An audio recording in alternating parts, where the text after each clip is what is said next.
Hawak na ng mga otoridad ang dalawang suspek na hinahinalaang responsable sa pagkamatay ng isang individual na natagpuang naagnas ang bangkay sa ilog ng Barangay Punang, bayan ng Safronio Española, Palawan.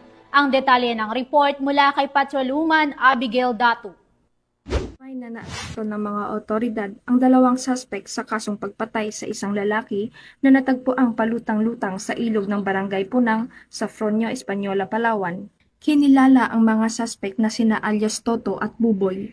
Ang kanilang pagkakaaresto ay naging posible sa tulong ng isang eyewitness na nagbigay ng mahalagang impormasyon tungkol sa insidente.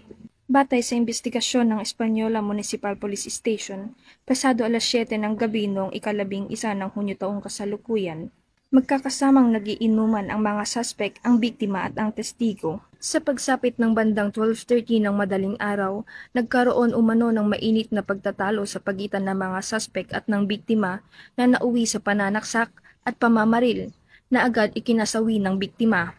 Kinumpirma ng Palawan Provincial Forensic Unit sa isinagawang autopsy na ang biktima ay nagtamo ng multiple gunshot at stab wounds na direktang naging sanhi ng kanyang pagkamatay. Dahil sa detalyadong salaysay ng testigo, mabilis na natukoy at nadakip ang dalawang suspect. Sa ngayon, nasa kustudiya na sila ng Safronio Española Municipal Police Station para sa kaukulang proseso. Nahaharap sina alias Toto at Buboy sa kasong murder at sumailalim sa inquest proceedings sa Office of the Prosecutor noong Hunyo 15 taong kasalukuyan.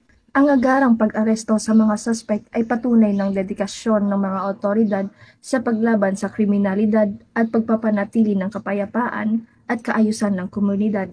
Mula dito sa Calapan City, Oriental Mindoro, ako po ang iyong Police News Network Correspondent, Patrolwoman Abigail Datu, alagad ng batas, tagataguyod ng Balitang Pulis.